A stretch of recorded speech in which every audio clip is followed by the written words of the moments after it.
దేవునికి స్తోత్రం. అందరికీ వందనాలండి.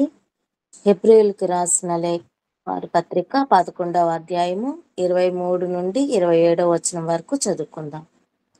మోషే పుట్టినప్పుడు అతని తల్లిదండ్రులు ఆ శిశువు సుందరుడై ఉండుట చూచి విశ్వాసమును బట్టి రాజాజ్ఞకు భయపడక 3 మాసములు అతన్ని దాచిపెట్టిరి. మోషే పెద్దవాడైనప్పుడు విశ్వాసమును బట్టి ఐగుప్తు ధనము కంటే క్రీస్తు విషయమైన నింద గొప్ప భాగ్యమని ఎంచుకొని అల్పకాలము పాపభోగము అనుభవించుట కంటే దేవుని ప్రజలు శ్రమ అనుభవించుటకు మేలని యోచించి ఫరో కుమార్తె యొక్క కుమారుడని అనిపించుకొనుటకు ఒప్పుకొనలేదు. ఏలైనగా అతడు ప్రతిఫలముగా కలగబోవు బహుమానమందు దృష్టి ఉంచెను. విశ్వాసమును బట్టి అతడు అదృశ్యుడైన వానిని చూచుచున్నట్టు స్థిరబుద్ధి గలవాడై రాజ ఆగ్రహమునకు భయపడక ఐగుప్తును విడిచిపోయెను. హల్లెలూయా. దేవుని అతి పరిశుద్ధ నామమునకు స్తోత్రం కలుగునుగాక. ప్రభు నామంలో యునైటెడ్ యూత్ ఫెలోషిప్ వారికి మరియు నన్ను పరిచయం చేసుకున్న మీకు, మరి ముఖ్యంగా డైరెక్టర్ వినీత్ గారికి, మీకందరికీ ఉదయకాలపు శుభాలు తెలియజేస్తూ, మోషే గారి నుంచి ఆయన్ని గురించి 90వ కీర్తనలో దైవజనుడైన మోషే ఆ ప్రార్థనని మనం 90వ కీర్తనలో మనం చూస్తాం.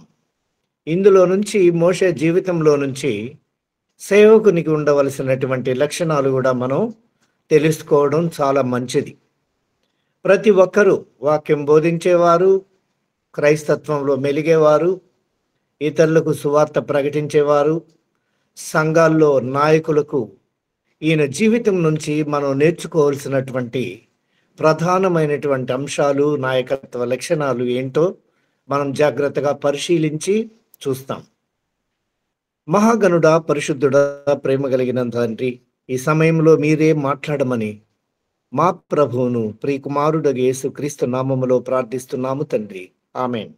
ప్రభువునందు ప్రియమైన వారలారా, 90వ కీర్తన చతుర్థ స్కందము అను 90వ కీర్తనని మనం చూస్తే, ప్రభువా తరతరముల నుండి మాకు నివాస స్థలము నీవే, పర్వతములు పుట్టక మునుపు భూమిని లోకమును నీవు పుట్టింపక మునుపు యుగ యుగములు నీవే దేవుడవు. చివరి వచనాలు ఒకసారి మనం గమనిస్తే 15వ వచనంలో, నీవు మమ్మును శ్రమపరచిన దినముల కొలది మేము కీడనుభవించిన ఏండ్ల కొలది మమ్మను సంతోషపరచుము అంటున్నాడు. నీ సేవకులకు నీ కార్యము కనపరచుము అంటున్నాడు. చివరి 2 వచనాల్లో చూస్తే 17వ వచనములో, మా చేతి పనిని స్థిరపరచుము అంటున్నాడు. ఇది దైవజనులైనటువంటి మనము ప్రతి ఒక్కరము ఈ స్థిరత్వాన్ని గురించి మనం మాట్లాడుకోవాలి. తరతరములకు మా నివాస స్థలము నీవే. You have been our dwelling place in all generations. మా చేతి పనిని స్థిరపరచుము, establish the work of our hands. ఈ 90వ కీర్తన మోషే రచించినట్టుగా మనకు ఆధారాలు ఉన్నాయి. 90వ కీర్తన నుంచి 127వ కీర్తన వరకు మోషే వ్రాసినట్టుగా ఆధారాలు ఉన్నాయి. ఈ మధ్యకాలము అంటే 90వ కీర్తన నుంచి 127వ కీర్తనకి మధ్య 1000 సంవత్సరముల నిడివి ఉన్నట్టుగా మనం చూస్తూ ఉన్నాం. క్రీస్తు పూర్వం 1400లో మోషే వ్రాసినట్టుగా మనం చూస్తున్నాం. క్రీస్తు పూర్వం 400 ఏళ్లకు పూర్వమే మోషే వ్రాసాడని చరిత్రకారులు అభిప్రాయపడ్డారు. ప్రభునందు ప్రియమైన వారలారా, ఐగుప్తు దేశం అంటే కైరో, బెన్ఫిస్ అనే ప్రాంతం నుంచి మోయాబు దేశానికి 40 సంవత్సరములు 6 లక్షల కాల్బములను ఆయన నడిపించినట్టుగా మనం చూస్తూ ఉన్నాం. ఇది గొప్ప కార్యము. మోషే యొక్క పరిచర్యలో జరిగినటువంటి గొప్ప కార్యాలు మనం చూస్తే, నెంబర్ 1, ఎర్ర సముద్రము తన ప్రార్థన ద్వారా చీల్చబడింది. రెండవది, మంటను కొట్టి నీటిని రప్పించినట్టుగా చూస్తున్నాం. మూడవది ఆకాశము నుంచి మన్నాను కురిపించాడు. నాలుగవది చేదు జలాన్ని మధురంగా మార్చినట్టుగా చూస్తూ ఉన్నాం. అనేక యుద్ధాల్లో విజయం సాధించినట్టుగా చూస్తున్నాం. కానీ వీటన్నిటికంటే ముఖ్యమైనటువంటి విషయం ఒకటి ఉంది. అది ఏమిటనగా బలి పశువు కార్యం ఆచరించుట. మోసెస్ యొక్క జన్మ వృత్తాంతం నుంచి మనం కొన్ని విషయాలు చూస్తే నీటి నుంచి తీయబడిన అని అర్థం వస్తుంది.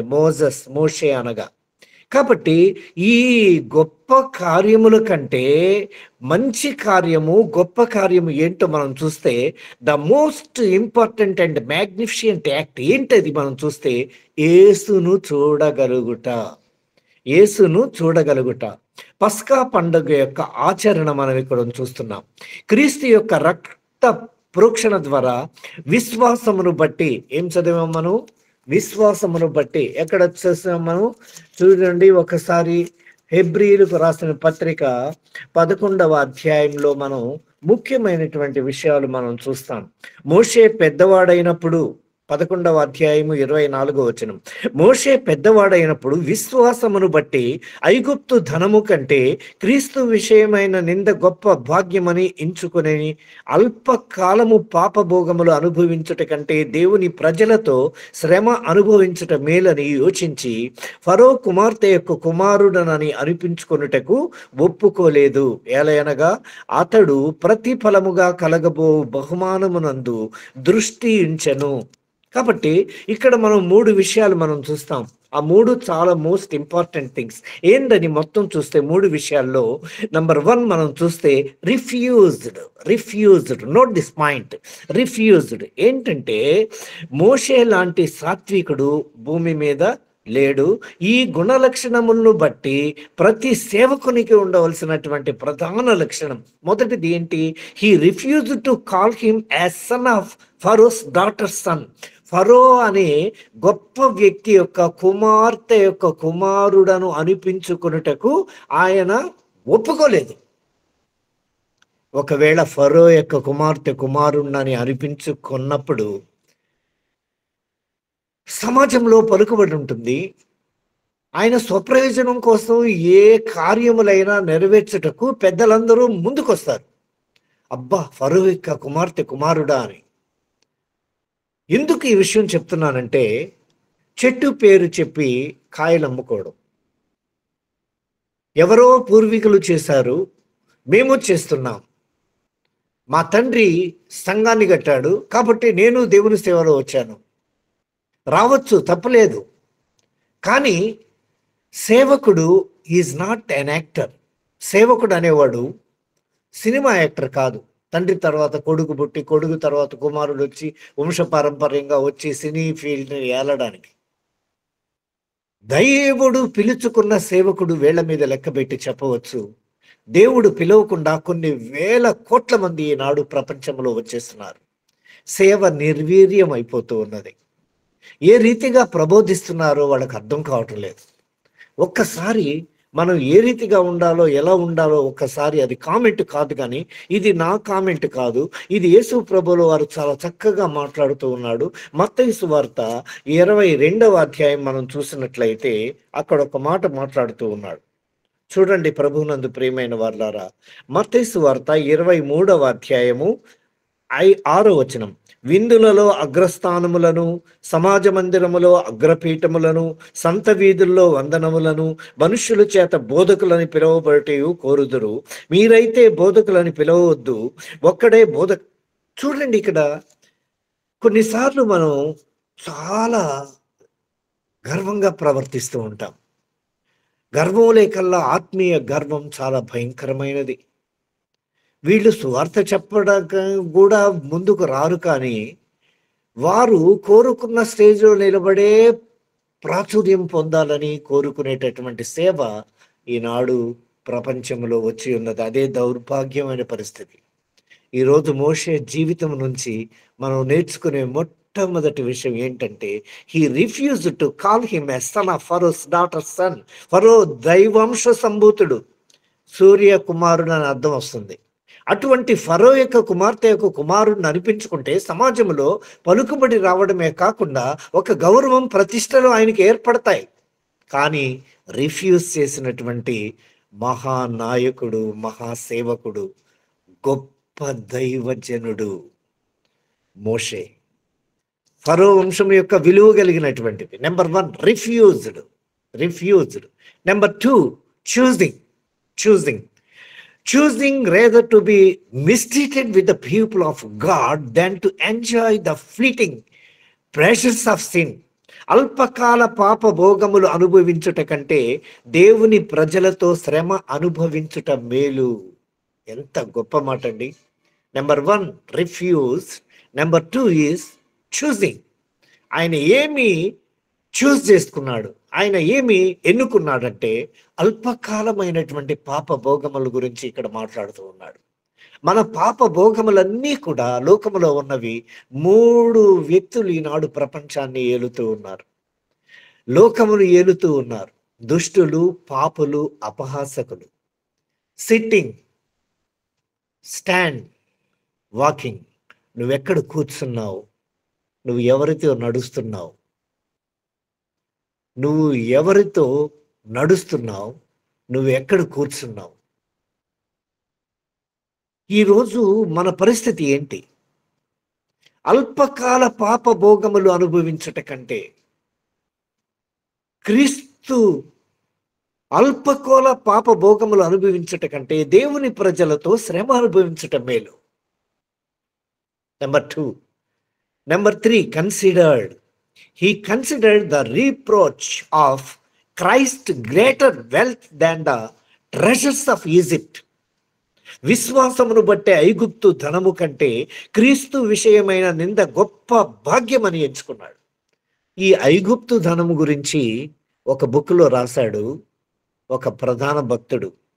అదేంటంటే హోవర్డ్ కాట్ అనేటటువంటి ఒక వ్యక్తి ఆర్కియాలజీ డిపార్ట్మెంట్లో వర్క్ చేస్తూ ఆయన ఇంగ్లాండ్ నుంచి ఈజిప్ట్కి వచ్చాడు. ఈజిప్ట్కి వచ్చి ఒక వ్యాలీ ఆఫ్ కింగ్, ఒక రాజు, ఆయన పేరు ట్రూట్ అని ఆయన సమాధిని గురించి ఆయన తవ్వకాలు మొదలుపెట్టాడు. ఆ త్రవ్వకాలు మొదలు పెడుతూ ఉంటే అప్పుడే 1912లో త్రవ్వకాలు మొదలుపెట్టాడు. తవ్వాడు కానీ డబ్బు లేదు. ఆయన గర్ల్ ఫ్రెండ్ కొంత డబ్బు పంపించిన తర్వాత ఆ డబ్బు తీసుకొని సమాయుత్తం అయ్యే లోపల మళ్ళీ ఫస్ట్ వరల్డ్ వార్ వచ్చింది, మొదటి ప్రపంచ యుద్ధం వచ్చిన తర్వాత ఆయన చాలా బాధపడి ఆ ప్రపంచ యుద్ధం అంతా కూడా తన యొక్క దేశంలో గడిపి ఆ తర్వాత మళ్ళీ త్రవ్వకాలకు వెళ్ళాడు. ఇంగ్లాండ్కి తిరిగి వచ్చాడు. కానీ ఇక్కడ ఈ త్రవ్వకాలు ప్రారంభమవుతూ ఉంటే ఆ గ్రౌండ్లో ఒక గ్లాస్ అనేది ఆయనకి బయలుపడింది. ఆ గ్లాసుని బాగా తుడిచారు. పైన ఉన్నటువంటి వ్యక్తులు ఆ కింద ఆయన తవ్వుతూ ఉంటే, ఆయన పరిశీలిస్తుంటే పైన నుంచి కొంతమంది వ్యక్తులు కిందకి చూస్తూ ఉన్నారు. చూస్తూ ఉంటే ఆ యొక్క బంగారు అవతల ఏమన్నా కనిపిస్తుందా మట్టి అని బాగా తుడిచి ఒక హోల్ వేసి చూస్తాడు. ఆ హోల్లో నుంచి చూసినప్పుడు బంగారు నిధులు, బంగారు ఆభరణాలు, రాజులు, రాజవంశీకులు ధరించే గొప్ప వ్యక్తుల యొక్క వజ్రాలతో పొగిడినటువంటి ఒక బంగారు గని అక్కడ కనిపిస్తుంది. ఆ బంగారుని ఒక్కసారి చూస్తాడు. ఆ చూసినప్పుడు పైనుంచి వ్యక్తులు ఆశ్చర్యపోతూ ఆయన చూస్తూ ఉంటే ఐగుప్తు ధనాన్ని, ఐగుప్తుల అండర్ గ్రౌండ్ లో ఉన్న ఆ యొక్క బంగారు కొలన్ని చూస్తూ ఉంటే పైన ఉన్నటువంటి వ్యక్తులు ఒక డైలాగ్ మాట్లాడారు. అది 1912 నుంచి 1920 వరకు ఇప్పటి వరకు చాలా ప్రాచుర్యం పొందినటువంటి డైలాగ్. అదేంటంటే పైనున్న వ్యక్తులు అడుగుతున్నారు, వాట్ డూ యు సీ? అప్పుడు ఆయన అంటుంది, ఐ సీ వండర్ఫుల్ థింగ్స్. ఐగుప్తు ధనము. ప్రభునందు ప్రియమైన వారులారా, ఇక్కడ ఒక విషయం మనం గమనించాలి. ఏమంటున్నాడు? ఆ ఐగుప్తు ధనము కంటే, ఎంత చక్కగా మాట్లాడాడు. ఐగుప్తు ధనము కంటే ఒకసారి మనం ఆ హెబ్రీయులకు రాసిన పత్రిక 11వ అధ్యాయంలో రాయబడినటువంటి మాటని ఒక్కసారి మనం గమనించుకుంటాం. ఏమి రాశాడో చూడండి.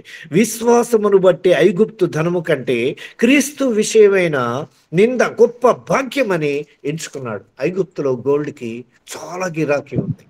అశ్వాలకు గూడా. ఐగుప్తు అశ్వాలు మనం చూసినప్పుడు. కాబట్టి చివరిగా మనం దాంట్లో చెప్పిన మాట, ఇంకొక మాట రాసి ఉన్నట్టుగా మనం చూస్తూ ఉన్నాం.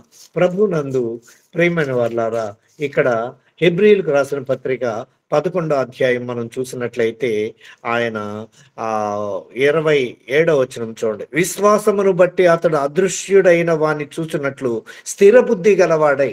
ఈనాడు సేవకునికి స్థిర బుద్ధి ఉండటం లేదు. ఇక్కడ నుంచి అక్కడికి, ఆ డినామినేషన్ నుంచి ఈ డినామినేషన్, ఈ సేవకు నుంచి ఆ సేవలోకి ఎంటర్ అయిపోతున్నాడు.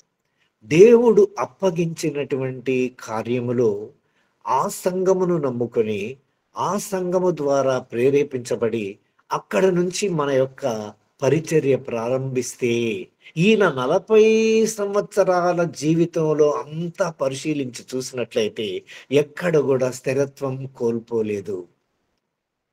దయగలిగిన వాడిగా ఉన్నాడు. స్థిర బుద్ధి కలిగినటువంటి వాడిగా ఉన్నాడు. కాబట్టి మా విశ్వాసమును స్థిరపరచుము అని అక్కడ సేవకుడుగా ఎందుకు మాట్లాడుతూ ఉన్నాడు అంటే, ఆయన అక్కడి నుంచి పోతూ పోతూ రాజాగ్రహమునకు భయపడక. యథార్థవంతుడు ఎప్పుడూ భయపడడండి. తప్పు చేయని వాడు ఎప్పుడూ భయపడడు. దేవుని యొక్క దృష్టిలో ఆయన యథార్థవంతుడైనప్పుడు ఆ యొక్క పరిసరాల్లో జరుగుతున్నటువంటి ఒక భయంకరమైన కార్యాలను బట్టి ఆ వ్యక్తులకు లొంగిపోకుండా ఆయన స్థిరత్వం కలిగి అక్కడి నుంచి వెళ్ళిపోయినట్టుగా మనం చూస్తూ ఉన్నాడు. ఈ ధైర్యము ప్రతి సేవకునికి ఉండాలి. ఈయన ఏమి ధైర్యంగా ప్రవర్తించాడంటే, అతడు ప్రతిఫలముగా కలగబో బహుమానమును దృష్టి యందు ఉంచుకొని విశ్వాసమును బట్టి అదృశ్యుడైన వానిని చూచుచున్నట్లు స్థిర బుద్ధి గలవాడై రాజాగ్రహమునకు భయపడకుండా ఐగుప్తును విడిచి ఆయన బయలుదేరిపోయినట్టుగా మనం చూస్తూ ఉన్నాం. కాబట్టి ప్రభునందు ప్రియమైన వారలారా, ఇప్పుడు ఈయన ద్వారా మనం నేర్చుకోవాల్సిన అంశాలు కొన్ని ఉన్నాయి. సేవకులు నేర్చుకోవాల్సింది 1 రిఫ్యూజ్, 2 చూజింగ్, నెంబర్ 3 వచ్చి కన్సిడర్డ్. ఈ 3 విషయాలు మనం గుర్తుపెట్టుకోవాలి. చూడండి, ఈయన ధర్మశాస్త్రకర్త అనగా తోరా అంటారు. తోరా అనగా ఆయన రచించినటువంటి 5 కాండములు. ఆది కాండము, నిర్గమ కాండము, మరియు లేవి కాండము, సంఖ్యాకాండము, ద్వితీయోపదేశ కాండం. ఇవి రచించినటువంటి వాడు ఎవరు అంటే, ఈయన గొప్ప వ్యక్తి, మన మోషే గారు. భూమికి ఇక్కడ ధర్మశాస్త్రకర్త. వానిని ఐగుప్తు నుండి వాగ్దాన దేశానికి నడిపించాడు. 6 లక్షల కాల్బొమ్మలతో నడిపించాడు. ఐగుప్తు దేశపు రాజకుమార్తె ద్వారా పెంచబడ్డాడు. ఇతనికి పెట్టినటువంటి పేరు ఐగుప్తు నామం ఏంటది? మోషే. మో అనగా నీరు, యూస్ అనగా రక్షించబడెను.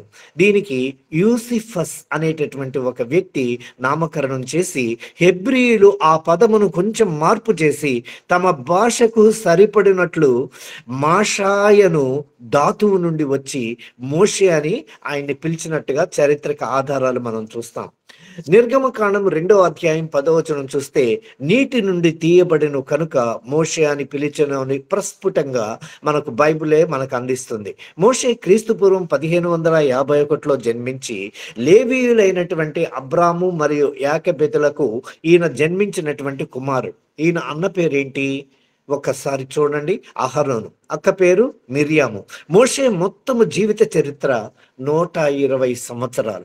ఈ 120 సంవత్సరాల్ని 3 భాగాలు మనం చేసి మాట్లాడుకుందాం. మొదటి 40 సంవత్సరాలు, రెండవ 40 సంవత్సరాలు, మూడవ 40 సంవత్సరాలు మనం చూసినట్లయితే తల్లిదండ్రుల చే నైలు నదిలో పారవేయబడిన స్థితి మొదటి 40 సంవత్సరాల్లో జరిగినటువంటి చరిత్ర. రెండవది ఫరో కుమార్తె ద్వారా పెంచబడ్డాడు. మూడవది మిద్యానుకు ఆయన పారిపోయినట్టుగా చూస్తూ ఉన్నాం. ఐగుప్తు రాజ నగరం నుండి సకల విద్యలు అభ్యసించిన విషయం కూడా మొదటి 40 సంవత్సరాల్లోనే జరిగింది. మాట ఇప్పుడు ప్రభునందు ప్రియమైన వారులారా, అభ్యసించి మాటల యందు కార్యముల యందు ఈయన ఎంతో ప్రవీణుడని మనం సేవకులుగా తెలుసుకోవాలి. మొదటి 40 సంవత్సరాల్లో ఐగుప్తీయుల జ్ఞానములో ఒక ప్రావీణ్యతను సంపాదించిన వాడు. రెండవ 40 సంవత్సరాలు మనం చూస్తే మిద్యానుకు పారిపోవట, తిరిగి ఐగుప్తు వచ్చే వరకు జరిగినటువంటి చరిత్ర మనం రెండవ 40 సంవత్సరాల్లో చూస్తాం. ఐగుప్తీయుని చంపి కొన్ని విమర్శలు అక్కడ ఎదుర్కొని ఇసుకలో పాతిపెట్టి విమర్శలు ఎదుర్కొన్నాడు. ఐగుప్తులో ఉండేదంతా కూడా ఇసుకే. కాబట్టి మూడవది, మిద్యాను దేశంలో ఒక పరదేశిగా ఉండి 2 కుమారులను అక్కడ కన్నాడు. తన సహోదరులను చూడవలనన్నటువంటి బుద్ధి కూడా ఆయనకు పుట్టినట్టుగా చూస్తున్నాం. సిప్పోరాను వివాహమాడాడు. అరణ్య జీవితమునకు అలవాటు పడ్డాడు. మోషే కూషు దేశస్థురాలిని వివాహం చేసుకున్నప్పుడు తన స్వంత అక్క అయినటువంటి మిర్యాము, అహరోనులు విమర్శించినప్పుడు దేవునికి కోపం వచ్చింది. దైవజనుని విమర్శించడం నీ యొక్క కార్యము కాదు అని దేవుడు అక్కడ రుజువుపరుస్తూ ఉన్నాడు. ఎందుకో తెలుసా? సొంత రక్త సంబంధీకులే దైవజనుని విమర్శిస్తే దేవుడు ఒప్పుకోలేదు. వాళ్ళిద్దరినీ కూడా ఇమ్మీడియట్ గా మీరు రండి, పర్వతం దగ్గరికి రండి అని పిలుస్తాడు. ఎందుకంటే ప్రభువునందు ప్రియమైన వారులారా, వారు మోషే చేతనే పలికించనా మా చేత పలికింపలేదా? ఒక దైవజనుని వ్యంగ్యంగా మాట్లాడిన దానికి వెంటనే దేవుని యొక్క ఆగ్రహము, కోపం ఆ యొక్క మిరియాం మీదకి వచ్చినట్టుగా మనం చూస్తూ ఉన్నాం. దైవజనుణ్ణి టాలరేట్ చేయడం దేవుని యొక్క పని, మానవుని యొక్క పని కాదు. తోటి సేవకుడు విమర్శించకూడదు. ఇక్కడ స్వంత రక్త సంబంధీకులు మాట్లాడితేనే దేవుడు ఒప్పుకోలేదు ఒక దైవజనుడు. ఎందుకంటే 90 కీర్తనలు స్టార్టింగ్ లోనే ఉంది, దైవజనుడైనటువంటి మోషే. దైవజనుడిని విమర్శించడము, తిట్టడము మన పని కాదు, అది దేవుని యొక్క పని. దీన్ని ఎదుర్కోవడానికి ఆల్రెడీ దేవుడు ఏం చేస్తాడో నేను చివరిలో చెప్తాను మోషే జీవితంలో గురించి. కాబట్టి మనకి ఇంకా 10 నిమిషాలే ఉంది కాబట్టి చక్కగా మీరు వినండి. వారు మోషే చేతనే పలికించనా మా చేత పలికింపలేదా? ఆ మాట దేవుడు విన్నాడు. భూమి మీదంతటిలో మిక్కిలి సాత్వికుడు మోషే. కాబట్టి దేవుడు ఆ మాట విని ప్రత్యక్షపు గుడారానికి 3 పిలిచాడు. మోషేని పక్కనుంచాడు, మిర్యాముని, అహరోన్ని పిలిచారు. పిలిచిన తర్వాత ప్రభునందు ప్రియమైన వారులారా, వారు వాళ్ళని పిలిచి, నా ఇల్లంతటిలో నమ్మకమైన వాడు, నేను అతనికి దర్శనమిస్తానే అని చెప్పుకున్నటువంటి దేవుడు, ముఖాముఖిగా మాట్లాడినటువంటి దేవుడు, మొదటి 40 సంవత్సరాలు జరిగినటువంటి ఇతివృత్తంలో దేవుడు పిలిచి, దీన్ని మీరు సంఖ్యాకాండంలో చూడవచ్చు. వెంటనే మిరియాముకు కుష్ఠరోగం వచ్చినట్టుగా చూస్తూ ఉన్నాం. ఆ తర్వాత మోషే పోయి విజ్ఞాపన చేసుకున్నప్పుడు వెంటనే ఆమెకు స్వస్థత లభించినట్టుగా మనం చూస్తూ ఉన్నాం. కాబట్టి మొదటి 40 సంవత్సరాలకు తర్వాత రెండవ 40 సంవత్సరాలకు చాలా తేడా ఉంది. మొదటి 40 సంవత్సరాలు రాజనగర్లో వైభవంగా బ్రతికినటువంటి మోషే రెండవ 40 సంవత్సరాల్లో అరణ్య జీవితం. ఇది ప్రతి సేవకుడికి ప్రాప్తిస్తుంది. ప్రతి సేవకుడు ఈ శ్రమను అనుభవించి తీరాల్సిందే.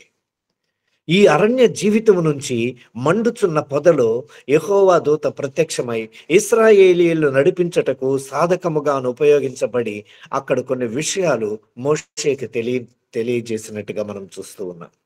చివరి 40 సంవత్సరాలు మనం చూస్తే దేవుని కార్య నియామకుడుగానున్నాడు. 6 లక్షల కాల్బముల్ని 40 సంవత్సరాలు నడిపించినట్టుగా మనం చూస్తూ ఉన్నాం. దేవుని పనిని శక్తి వంచన లేకుండా చేసినట్టుగా చూస్తూ ఉన్నాం. కానీ ఈ సమయంలో ఒక చిన్న విషయాన్ని నీకు చెప్పాలని నేను ఇష్టపడుతూ ఉన్నాను. అదేంటంటే మార్కు సువార్త 12వ అధ్యాయం. మార్కు సువార్త 12వ అధ్యాయము 13వ వచనం నుంచి 34వ వచనం వరకు మీరు ఇంటికి వెళ్ళి చదువుకోండి. యేసు ప్రభువుల వారిని ఎందుకు యేసు ప్రభువుని ఇక్కడ తీసుకొస్తున్నానంటే, ఆనాడు మోషే సేనాయి పర్వతం మీద నుంచి ఆయన 10 ఆజ్ఞలు పలకలు తీసుకొచ్చినప్పుడు అక్కడికి ఎవరు పోవలసినటువంటి పని లేదు. ఎందుకంటే అది చాలా పవిత్రమైనటువంటి ప్లేసు. అక్కడికి ఎవరు వెళ్ళినా పర్మిషన్ లేదు. మోషేకి మాత్రమే ఉన్నది. అక్కడ ఎవరూ చేరుకోలేడు. అక్కడికి వెళ్ళినట్లయితే భయంకరమైనటువంటి బూరధ్వని, ఒక అగ్ని, పర్వతం పేలడం ఇవన్నీ కూడా సంభవిస్తాయి. కాబట్టి అక్కడికి ఎవరు చేరుకోలేరు. అదే కొండ, కొండ మీద ప్రసంగములు యేసు ప్రభువుల వారు ప్రసంగిస్తున్నప్పుడు మనమందరము కూడా ఆయన పక్కన కూర్చోవచ్చు, ఆయనతో మాట్లాడవచ్చు, ఆయనతో కలిసి మనం ఆరాధించవచ్చు. ఇలాంటి స్థితికి దేవుడు మనల్ని తీసుకొచ్చి తన ప్రియ కుమారుని ద్వారా మనల్ని చాలా దగ్గర చేసినటువంటి ప్రభువుకు స్తోత్రం. అలాంటి యేసు ప్రభువుల వారు ఇక్కడ ఉంటే సద్దూకయ్యులు వచ్చేసి ఆయన్ని ప్రశ్నిస్తారు. 18వ వచనములో, అయ్యా మేము వాళ్ళు సద్దూకయ్యులు ఈ దీన్ని నమ్మరు. ఏంటండి దేనిని నమ్మరు? వాళ్ళు పునరుద్ధానాన్ని నమ్మరు. నమ్మనటువంటి వాళ్ళు అడుగుతారు, అయ్యా అయ్యా మేము మోషే ధర్మశాస్త్రం ప్రకారం ఒకరికి వివాహం అయ్యి పిల్లలు లేకుండా చనిపోతే అతని సోదరుడు చేసుకొని మరిది ధర్మం నిర్వర్తించి సంతాన ప్రాప్తి కలిగించవచ్చు కదా. అట్ట ఒకడు చేశాడు, వాడు పిల్లలు లేరు, చనిపోయారు. మళ్ళీ ఆయన సోదరుడు అట్ట 7 మంది వివాహం చేసుకొని ఆమెకి పిల్లలు లేకుండానే చనిపోయారు. ఆ తర్వాత ఆమె కూడా చనిపోతుంది. పునరుద్ధానమందు ఎవరికి ఈమె భార్య అని అడిగినప్పుడు ఆయన ఒక మాట అంటున్నాడు. ఎంత బాగా అంటున్నా అంటే, మీరు లేఖనములను గాని దేవుని శక్తిని గాని ఎరుగకపోవటం వలన. ఇప్పుడు దేవుని శక్తి ఏందో మనం ఇక్కడ చూస్తాం. ఆ శక్తి పొందాలని చాలా ఆరాటపడినటువంటి మోషే జీవితంలో ఏం జరిగిందో మనం ఒకసారి చూసే ముందు ఈ వాక్యాన్ని కంపల్సరిగా మీరు వినాలి. 13వ వచనంలో ఏం జరిగింది? ఆయన్ని ఎలాగైనా చిక్కుల్లో పెట్టాలనే ఉద్దేశంతోటి హేరోదీయులు, పరిసయ్యులు వచ్చారు. ఈ పరిసయ్యులు ఎవరు?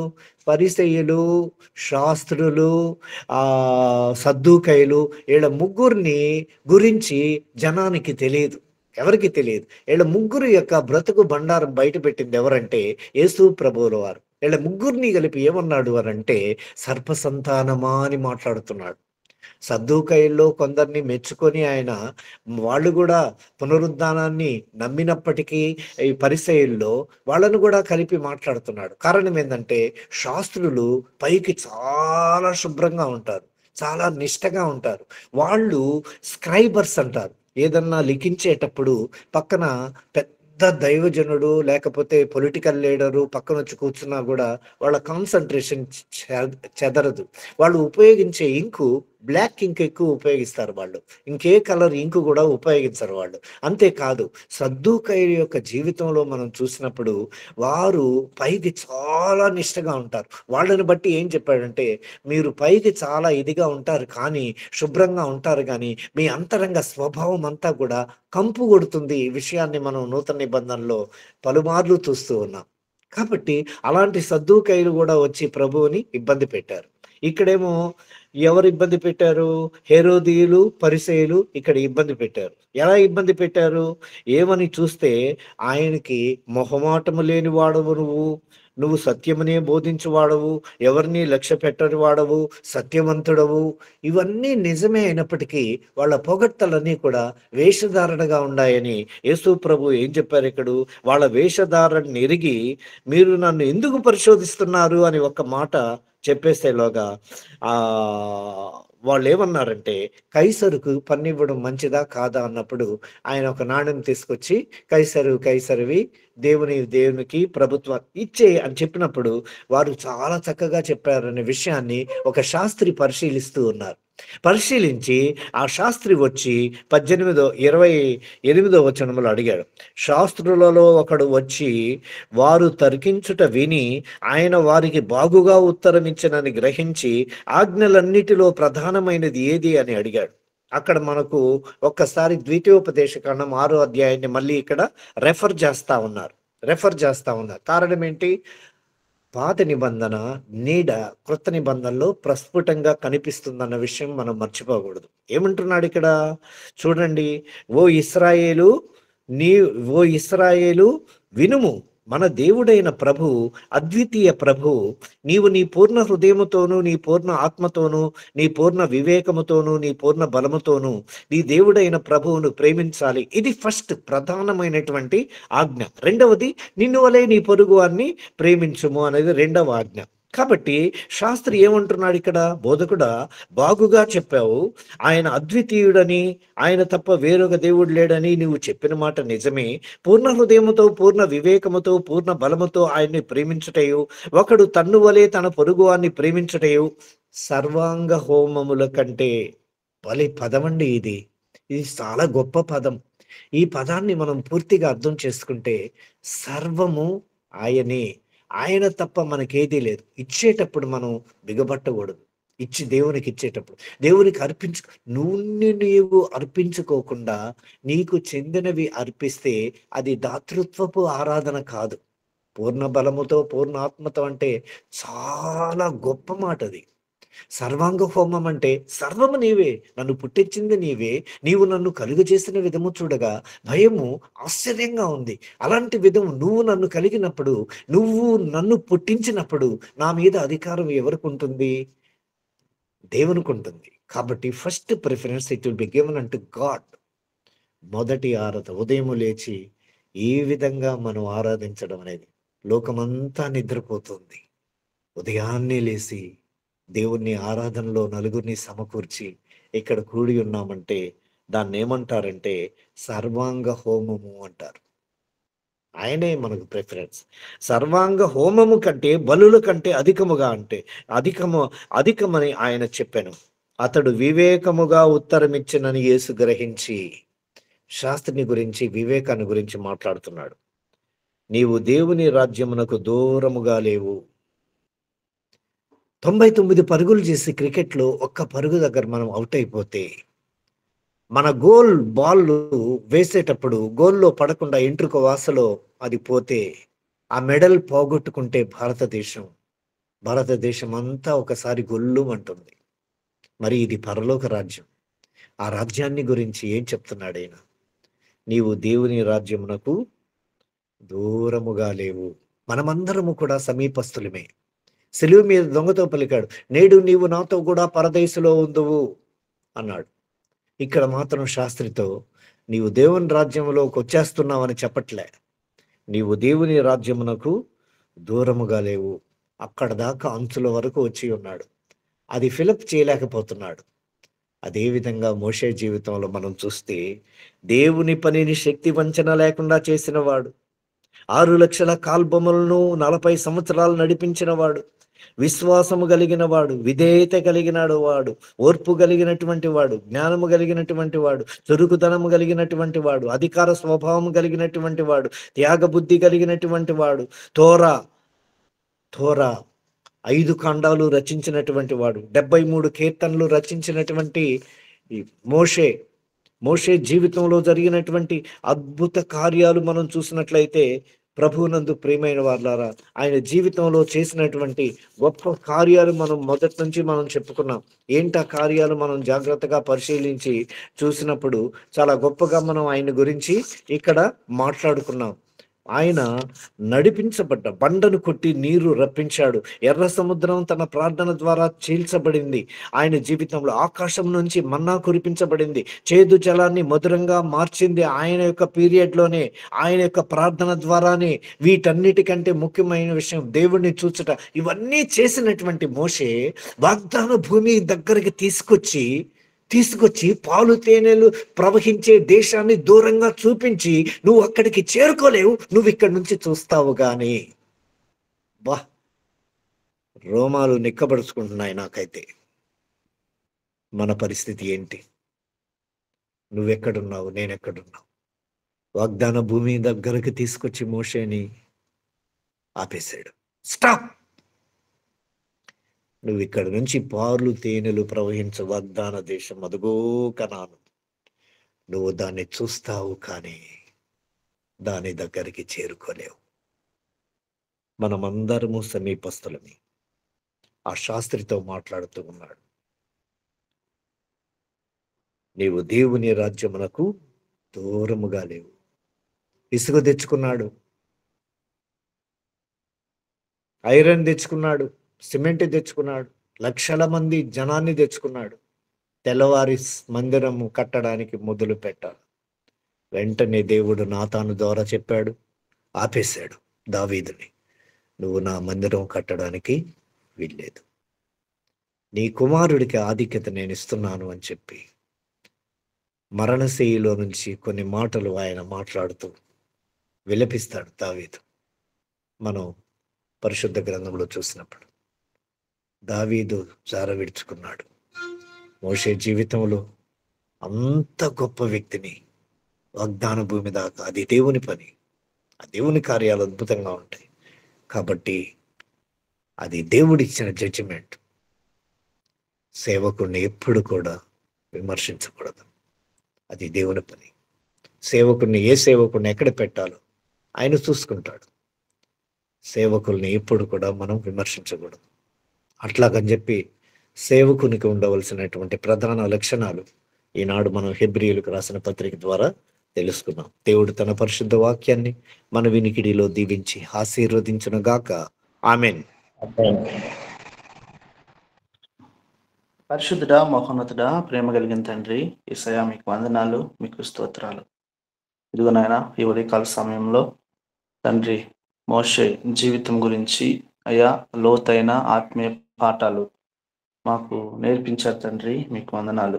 అవును ప్రభువా, మోషే పెద్దవాడైనప్పుడు విశ్వాసమును బట్టి ఐగుప్తు ధనము కంటే క్రీస్తు విషయమైన నింద గొప్ప భాగ్యమని ఎంచుకుని అల్పకాల పాప భోగం అనుభవించుట కంటే దేవుని ప్రజలతో శ్రమ అనుభవించుట మేలని యోచించి ఫరో కుమార్తె యొక్క కుమారుడని అనిపించుకున్నట ఒప్పుకొనలేదు. ఏలయనగా అతడు ప్రతిఫలముగా కలగబోవు బహుమానమందు దృష్టి ఉంచును. విశ్వాసమును బట్టి అతడు అదృశ్యమైన వాటిని చూచినట్లు స్థిరబుద్ధి గలవాడై ఉండెను. తండ్రి అయ్యా, ఈ మాటలు బహు విలువైనవి, గొప్పవి తండ్రి. మోషే జీవితాన్ని మేము గమనించినప్పుడు తండ్రి అయ్యా, ఆయన యొక్క 120 సంవత్సరాల జీవిత కాలంలో 80 సంవత్సరాలే తండ్రి ఆయన విద్య కలిగిన వాడిగా ఉంటూ ఉన్నాడు. ఐగుప్తు సకల విద్యలను నేర్చుకున్నాడు. విద్యాల అరణ్యంలో 40 సంవత్సరాలు ఉన్నాడు. తండ్రి, మీ యొక్క జనాన్ని ఆ యొక్క ఐగుప్తు నుండి ప్రభా కానానికి నడిపించే ఆ యొక్క నాయకుడిగా ఎంచుకున్నారు. ప్రభా, ఆయన జీవితం గురించి మీరు మాట్లాడిన ప్రతి మాటను బట్టి మీకు వందనాలు తండ్రి. ఆయన ఏటినైతే రిజెక్ట్ చేశాడో, ఏటినైతే ఎన్నుకున్నాడో, ఏటి కొరకైతే స్థిరము కలిగి స్థిరబుద్ధి కలిగి అయ్యా అదృశ్యమైన వాటిని తండ్రి దృష్టించి మీ యొక్క జ్ఞానంతో చూసినట్టుగా మేము చూస్తూ ఉంటున్నాం. తండ్రి నాయన, మీకు వందనాలు అయ్యా, మీకు స్తోత్రాలు. ఒక సేవకుడిని ఎలా ఆరాధించాలో ప్రభువా తండ్రి, తన ఇంటి వారే అన్న అక్క వారే సనుగుకున్నప్పుడు గొనుక్కున్నప్పుడు తండ్రి మీరు మోషే గురించి గొప్ప సాక్ష్యం చెప్పారు తండ్రి. భూమి మీద మిక్కిలి సాత్వికుడు, నా ఇల్లంతటిలో నమ్మకమైన వాడు తండ్రి. నేను కలలతో గాని గూఢ భావములతో గాని మాట్లాడేవాడిని కాదు. నా సేవకుడైన మోషేతో నేను ముఖాముఖిగా మాట్లాడాను ప్రభా. ఇంత గొప్ప సాక్ష్యము తండ్రి మోషే గురించి ఇచ్చారు. ఆయనను ప్రభా నువ్వు ప్రవేశపెట్టకుండా మోషే ఇంతటితో నీ సమయం అయిపోయిందన్నప్పుడు తండ్రి, ఈ మాటలు మేము వింటున్నప్పుడు మా జీవితాన్ని మేము అప్లై చేసుకొని ముందుకు వెళ్తే అయ్యా భయం కలుగుతుంది తండ్రి. ఇదిగోనైనా మా జీవిత ప్రయాణంలో కూడా ప్రభా మేము నిందించేవారిగా, సేవకులని తోలనాడేవారిగా తండ్రి, అవునయ్యా తీర్పు మీది తండ్రి. ఎవరి లెక్క వారు అప్పచెప్పుకోవాలి తండ్రి. మేము కూడా ఒకరిని గురించి మాట్లాడుకునే విషయాలలో, సేవకుల గురించి మాట్లాడుకునే విషయాలలో భయము భక్తి కలిగి ఆ రోజు తండ్రి మిరియాముకు పుష్టి వచ్చింది ప్రభా. తండ్రి నాయన, ఇటువంటి మాటల నుండి మాకు హెచ్చరిక చేయమని ప్రార్థిస్తుంటున్నాను. అలాగే తండ్రి ఇదిగో ప్రభా, ప్రతి విషయంలో జ్ఞాపకం చేసుకుని అలాగే సేవలో ఇచ్చే సమయంలో కూడా ధారాళంగా బిగబట్టిన పిడికిళ్ళు కాకుండా విషయం గురించి కూడా మీరు మాట్లాడి ఉన్నారు తండ్రి. మీకు వందనాలు. ఇదిగో ప్రభా, మేము ఎన్ని ప్రార్థనలు చేసినా అయ్యా మా ప్రయాస ఎంతైనా, మేము దేని కొరకు ప్రాకులాడినా, ఎంత పరిగెత్తినా ప్రభా ఆ పరలోక స్వాస్థ్యంలో కొంచెము అయ్యా మేము అడుగు పెట్టాలనే కదా ప్రభా మా ఆశ, మా ధ్యాస తండ్రి. ఇదిగో ప్రభా, రాజ్యం కొరకు సిద్ధపాటు కలిగిన వారిగా ఎత్తబడే సంఘంలో మేము ఉండటానికి సహాయం చేయమని ప్రార్థిస్తుంటున్నాను తండ్రి. మీకు వందనాలు. అనునిత్యము మా జీవిత యాత్రలో అయ్యా మేము పయనించే మా ప్రయాణంలో ప్రభా మీ మాటలను మేము తండ్రి తీసుకొని మా హృదయంలో తాసుకొని భయభక్తులు కలిగి ముందుకు సాగిపోయే కృపను మాకు దయచేయమని ప్రార్థిస్తుంటున్నాను తండ్రి. మీకు వందనాలు, మీకు స్తోత్రాలు. అవును ప్రభువా, మేము చూసేవి కాదు కానీ అయ్యా, మేము ఒక బాటసారులమని, ఒక ప్రయాణికులమని, మా స్వాస్థ్యము మేము ఒక పరలోక పట్టణస్థులమని తండ్రి, అక్కడ వాటిని దృష్టించి తండ్రి మేము ముందుకు సాగిపోయే కృపను మాకు దయచేయమని తండ్రి ప్రార్థిస్తుంటున్నాను తండ్రి. మీకు వందనాలు, మీకు స్తోత్రాలు. అయా, ఈ రోజునైనా అనేక మంది సేవకులుగా, బోధకులుగా చలామణి అవుతూ ఉన్నారు తండ్రి. నాయన అయా, మాట్లాడిన ప్రతి మాటలు ప్రభువా, అవి లేఖనాలలో ఉన్నాయో లేదో తండ్రి మేము ధ్యానించి తద్వారా ముందుకు సాగిపోయే జ్ఞానాన్ని కూడా మాకు దయచేయమని ప్రార్థిస్తుంటున్నాను తండ్రి. మీకు వందనాలు, మీకు స్తోత్రాలు. ఈరోజు వాక్యం పంచుకున్న మీ దాసులు తండ్రి జోనతన్ అయ్యగారిని బట్టి ప్రార్థిస్తుంటున్నాను ప్రభా. అయ్యగారికి మీరు ఇచ్చినటువంటి జ్ఞానాన్ని బట్టి మీకు వందనాలు అయ్యా, మీకు స్తోత్రాలు. మనల్ని మరింత విరివిగా వాడుకోండి అయ్యా. ఇంకా ఆయుష్ను పొడిగించండి, బలాన్ని ఇవ్వండి, శక్తిని ఇవ్వండి. వారిని, వారి కుటుంబాన్ని, వారి బిడ్డల్ని అయ్యా సహాయం చేయమని ప్రార్థిస్తున్నాను. క్షేమాభివృద్ధి నా కుటుంబానికి దయచేయమని ప్రార్థిస్తుంటున్నాను. వారి పరిచర్యలో, ప్రయాణాలలో, చేస్తున్న పనుల్లో మీరు తోడుగా ఉండమని ప్రార్థిస్తుంటున్నాను. ఇంకా రానున్న దినాల్లో మిక్కిలిగా తండ్రి అధికముగా మీ సేవలో వాడుకోమని అనేక మందిని ప్రభా మీ వైపుకి ఆకర్షితులు చేయే పనిలో అయ్యా భాగ్యవంతులుగా చేసి తండ్రి నాయన ఇంకా బలంగా వాడుకోమని. ఇదిగో ప్రభా, మీ వాక్యం విన్న ఈసీవై టీంలో కనిపించినటువంటి మా అందరిని మీ చేతులకు అప్పగిస్తుంటున్నాం. ఎత్తబడిన మీ వాక్యము మా హృదయాలలో తండ్రి నీరు కట్టి ఫలించి అభివృద్ధి చెంది ప్రభా ఫలభరితమైన జీవితం జీవించే కృప నాకు, మాకు, మా అందరికీ దయచేయమని యేసయ్య అతి పరిశుద్ధమైన నామములో ఈ ప్రార్థన సమర్పిస్తున్నాను తండ్రి. ఆమేన్. ఆమేన్. ఆమేన్.